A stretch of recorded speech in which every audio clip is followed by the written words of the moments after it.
My beloved child, there is a kind of silence that terrifies you. Not the silence of an empty room, not the silence of a quiet morning, but the silence of heaven when you have been crying out for so long that your throat has grown raw and your knees have grown numb and still there is no audible answer. You lie there in the dark and you wonder, has God forgotten my name? Has the promise expired? Have I disqualified myself somehow from the love I once felt so clearly? And because the silence stretches on, day after day, week after week, sometimes year after year, you begin to fill it yourself. You fill it with conclusions. You fill it with fears. You fill it with the harsh verdict that you have been abandoned.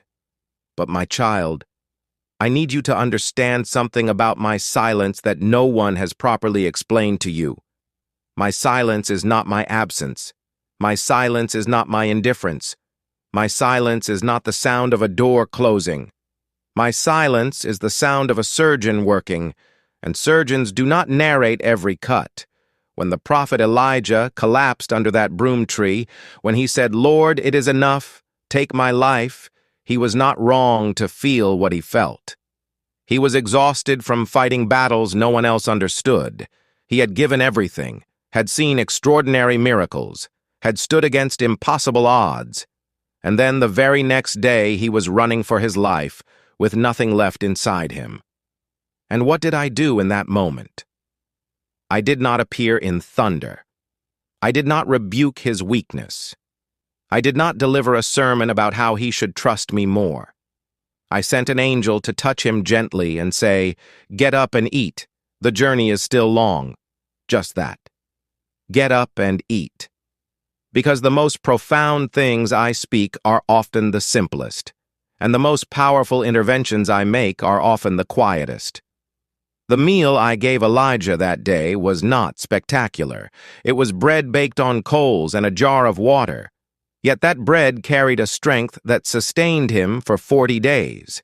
Because when I give, even the ordinary becomes extraordinary. Even the small becomes sufficient.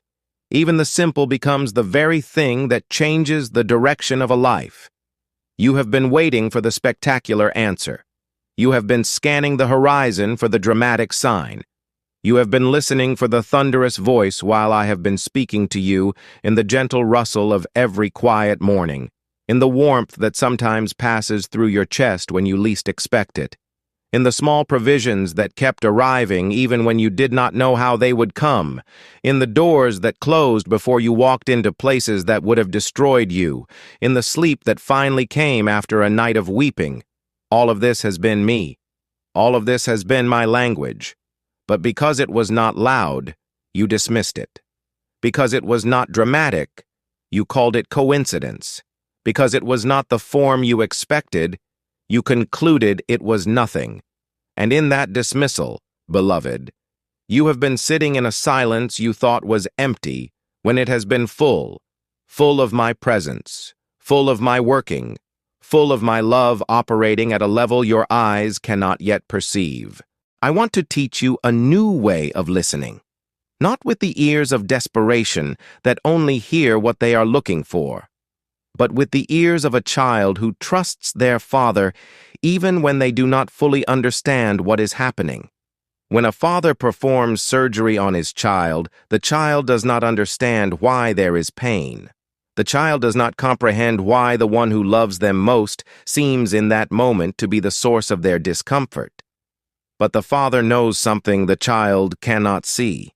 He knows what is inside that must come out. He knows what must be cut away before healing can begin. He knows that the temporary pain is the pathway to lasting wholeness. And if the child would stop screaming long enough to look into the father's eyes, they would see something there. Not cruelty, not indifference, not distance. They would see a focus, a precision, a love so committed to their well-being that it will endure the child's misunderstanding rather than stop the work that needs to be done. That is where you are, my child.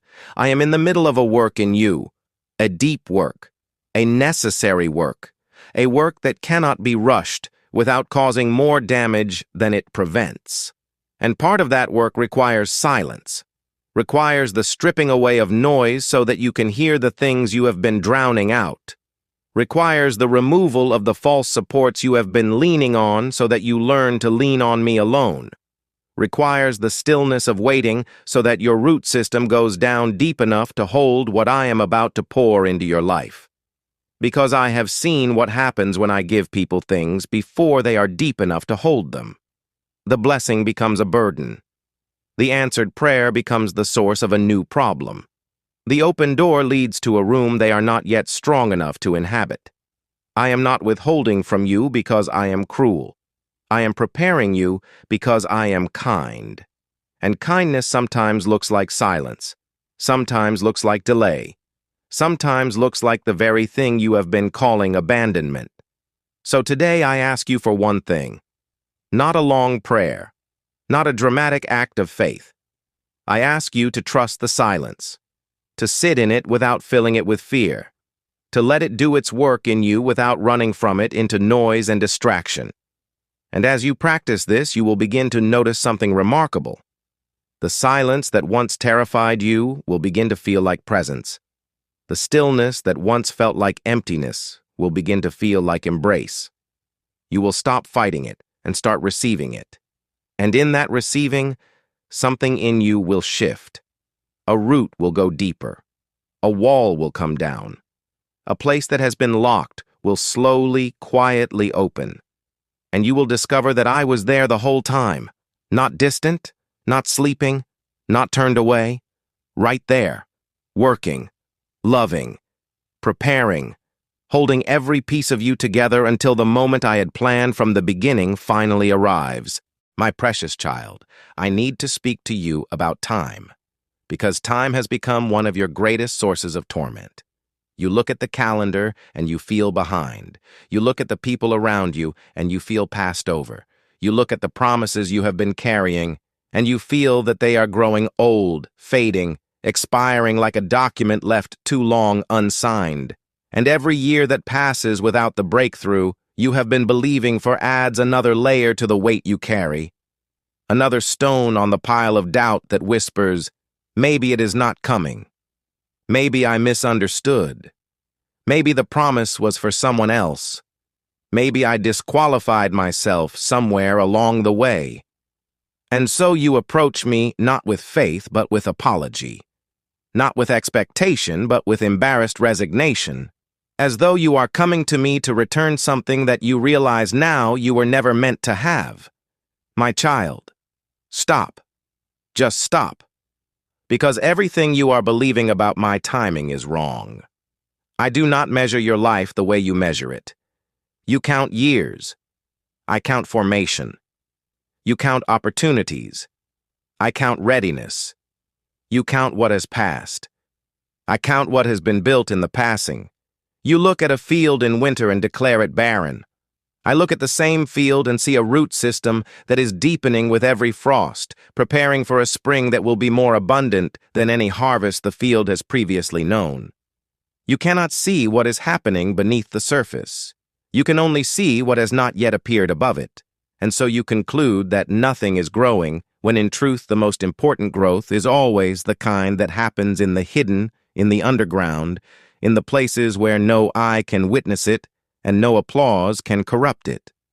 Let me tell you about what delay has been building in you. It has been building patience.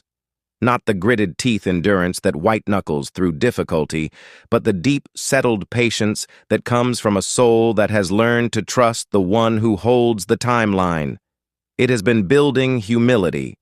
The kind of humility that only comes from walking through seasons where your own strength proved insufficient, where your own plans fell apart, where your own wisdom led you to a dead end and you had nowhere to turn but back to me.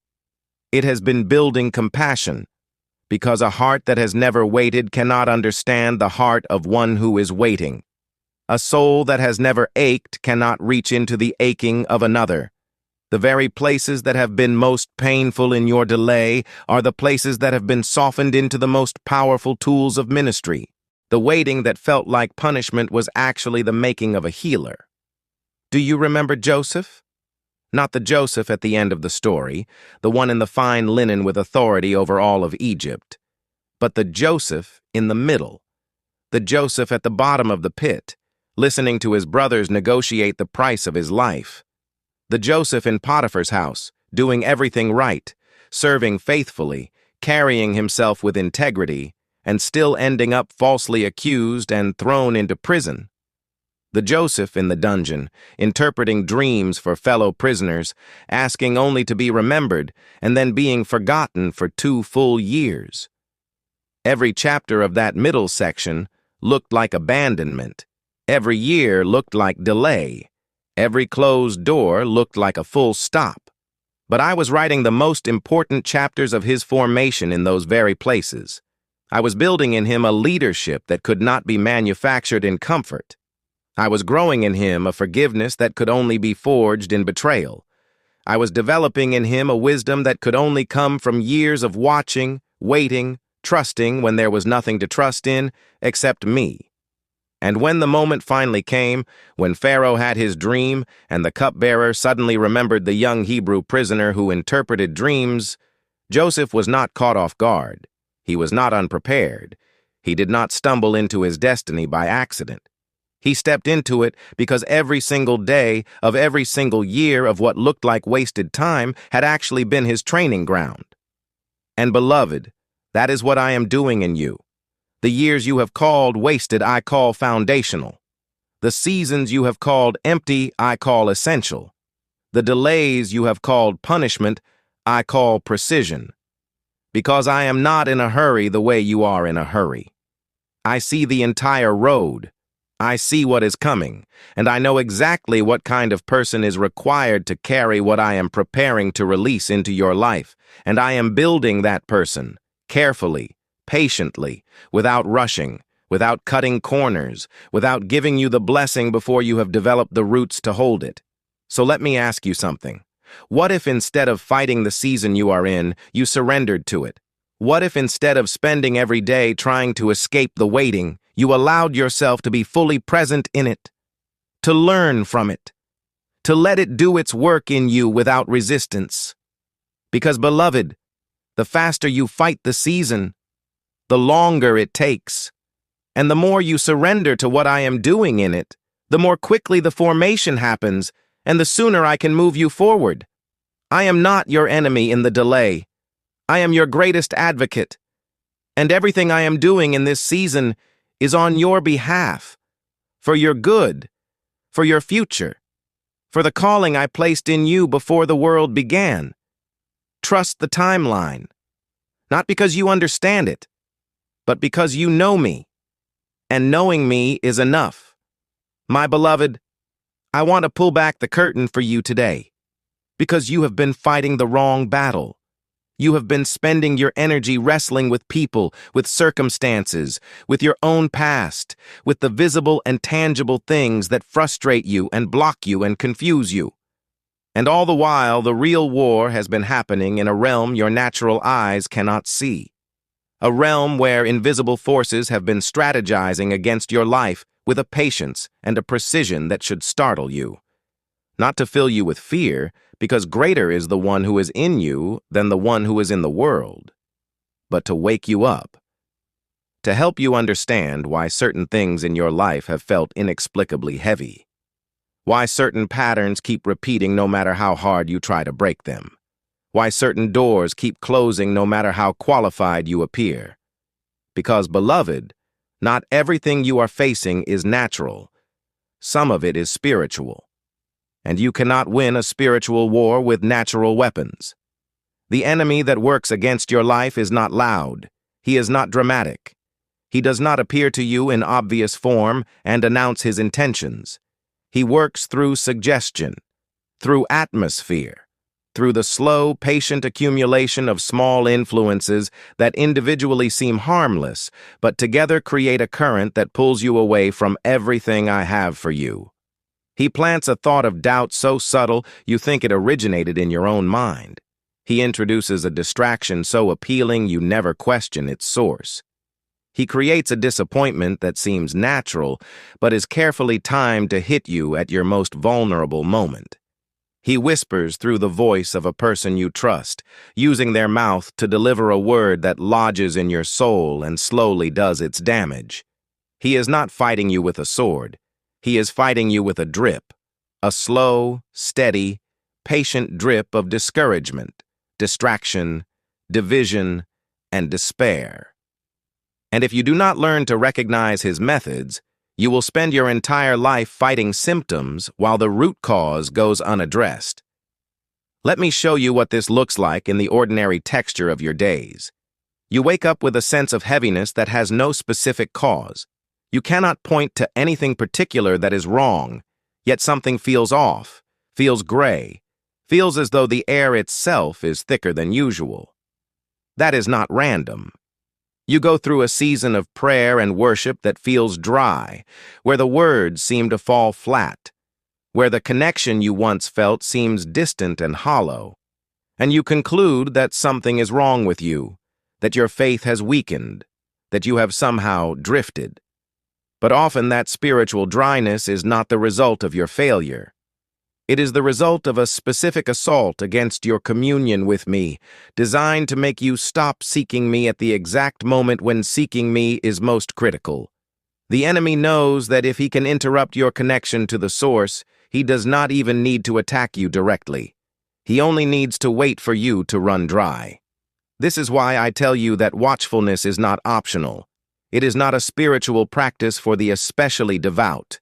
It is a survival skill for every child of mine who wants to walk into the fullness of what I have prepared. Watch and pray.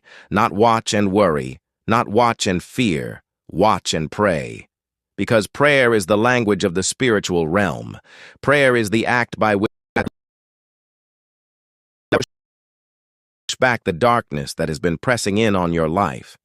Every prayer you pray is not just words spoken into the air. It is a declaration in the spirit realm. It is the pulling down of strongholds that have been built in the unseen world. It is the releasing of my power into a specific situation. And the enemy knows this, which is why one of his primary strategies is to make you believe that prayer does not work, to make you feel that your prayers are bouncing off the ceiling, to introduce enough doubt about the effectiveness of prayer that you slowly do it less and less until eventually you have ceased to use the most powerful weapon you have been given. But I want to tell you something about the prayers you have prayed. Every single one of them has been received. Every single one has moved something in the spiritual realm. Even the prayers that felt hollow, even the prayers that were barely words, that were more tears than sentences, even the prayers you prayed and then immediately doubted. Not one of them has been wasted. I keep every prayer of yours like a golden bowl of incense before my throne. And at the appointed time, those prayers are released into your life as answers, as protection, as breakthrough, as provision. You have not been praying into emptiness. You have been building up a reserve of answered prayer that is even now being prepared to pour out into your life. Do not stop now. Do not quiet your prayers just when heaven is about to respond. Do not let the enemy's silence convince you that my silence means nothing is happening. Because in the spiritual realm, everything is moving. Everything is being arranged. Everything is in motion. And your prayers are the fuel that keeps the movement going. So rise up today with a new understanding of what you are in. Not a victim of circumstances. Not someone at the mercy of their own weakness or other people's decisions, but a warrior, a child of the Most High God who has been given authority over every power that would try to stand against the purposes I have ordained for your life. You do not fight in your own strength. You fight from mine. You do not advance by your own wisdom. You advance by mine. And the enemy, for all his strategy and all his patience, has never once won against me. Not once. And because you are mine, the same authority that causes him to tremble before me causes him to tremble before you, not because of what you are, but because of whose you are. Go forward knowing this, and let that knowing change how you pray, how you speak, how you walk into every room and every day. My child, I want to speak to you about loss, about the things that were taken from you, or that fell apart in your hands, or that ended before you were ready for them to end, about the relationships that dissolved without adequate explanation, about the opportunities that appeared and then vanished, about the dreams you held so carefully and still somehow could not keep from slipping away, about the doors that closed when you needed them to open, about the prayers that were answered with something other than yes. I want to speak to you about all of those things, not to minimize them, not to offer you hollow comfort, not to wrap pain in spiritual language that makes it sound acceptable before you have had the chance to feel it fully. But because I know that the story you have been telling yourself about those losses is not the full story, and the incomplete story has been causing you to carry a wound that was never meant to be permanent. There are two ways to interpret loss. You can see it as evidence of my indifference, as proof that I do not care enough to prevent pain from reaching you, as confirmation of the fear that you are somehow less deserving of good things than the people around you who seem to walk through life without the same level of difficulty. Or you can begin to see it as evidence of something else entirely, as protection, as redirection, as the removal of something that looked like a door but was actually a trap, as the closing of a chapter that would have led you somewhere I never intended for you to go. I am not saying every painful thing that happens in your life is something I orchestrated. I live in a world with real evil, real consequences, real human choices that bring real suffering. But what I am saying is this: not one thing has touched your life without first passing through my hands. And what I allow to reach you, I have already decided to redeem. Nothing comes to you as a meaningless blow. Everything that has touched you has a purpose in my economy, even if that purpose is invisible to you in the immediate pain of the moment. Think back to a door that closed in your life, one that you grieved, one that you argued with me about, one that you could not understand and could not accept, and perhaps are still not fully at peace with. Now I want you to consider something. What was on the other side of that door? Not what you imagined was on the other side in the days when you were full of hope and expectation, but what was actually there, what you could not see from where you were standing, what was behind the appealing surface that presented itself to you. Because I could see it. I could see what you were walking toward. I could see what that relationship would have done to your sense of self over the years of its slow deterioration. I could see what that opportunity would have cost you in ways that have no financial accounting. I could see what that path would have led you away from. And because I could see it, because my love for you is not reactive but proactive, not just responsive to your pain, but preventative of pain you never even knew was coming, I placed my hand on that door, and I held it closed. And you pushed against it and called it unfair, and I held it still. Because I love you too much to let you walk into what I can see, even when you cannot. This does not mean I enjoyed watching you grieve what was lost. It does not mean the pain was unreal or the disappointment was small. Your feelings were completely valid. Your grief was appropriate, and I honored it. I sat with you in it. I did not rush you through it or dismiss it, but behind the grief, behind the disappointment, quietly and without announcement, I was already writing the next chapter, already positioning what was truly yours, already arranging the circumstances that would eventually lead you to the place where you would look back and understand, not with bitterness, but with something approaching wonder, because how it all fits together, when you finally see the full picture, is genuinely breathtaking. And one of the most common things I hear from my children when they have walked long enough to see it is this: if that had worked out the way I wanted, I would have missed this. If that door had stayed open, I never would have found this one. If that person had stayed, I never would have become who I am today. I want you to begin practicing a kind of trust that does not require explanation, the kind of trust that says, I do not understand why this is happening, but I know who is holding my life. The kind of trust that can sit with unanswered questions without demanding that they be resolved before it will continue to walk with me. Because, beloved, there will be things in your life that you will not fully understand until you are standing in eternity with me and I can show you the complete map. And in the meantime, I am asking you to trust not the plan, but the planner. Not the details, but the one who holds them. Not the outcome, but the one who has already seen it and has declared it good. That is what faith is. Not the certainty that things will work out the way you have imagined them, but the certainty that the one who holds your life is good, that his character does not change with circumstances, that his love for you does not fluctuate with your performance, and that everything that has touched your life has been filtered through hands that love you. That is enough. That has always been enough. And learning to rest in that is the most important work you will ever do. My beloved, I need to speak to you about who you are, not who you have been told you are, not who your failures suggest you are, not who the harsh voices in your own mind have convinced you are, but who I say you are. Because there is a war being fought over your identity that is far more significant than any circumstance you are currently facing. And the enemy's greatest victory is not in the things he takes from you or the opportunities he blocks. His greatest victory is in convincing you of a lie about who you are. Because if he can get you to believe that you are less than what I made you, that you are too broken to be used, too flawed to be loved, too far gone to be restored, then he does not need to do anything else.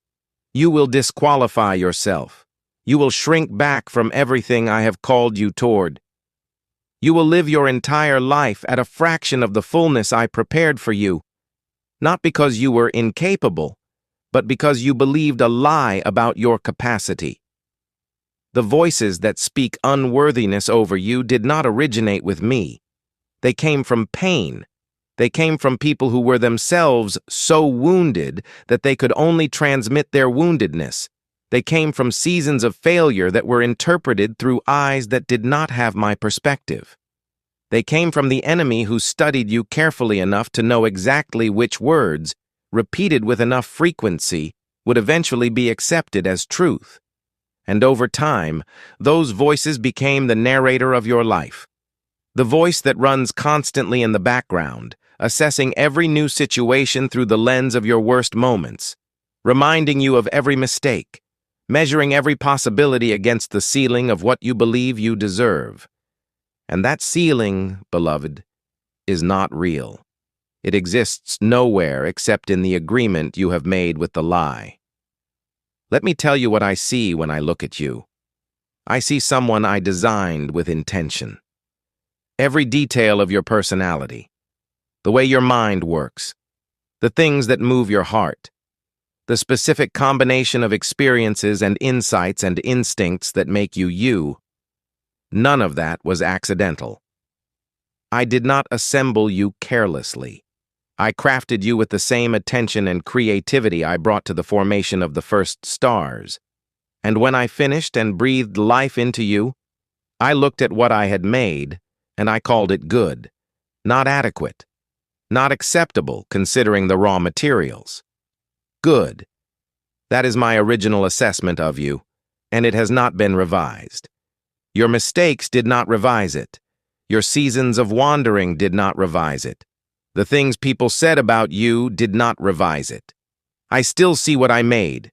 I still call it good. I still call you mine. And the thing about being mine is this.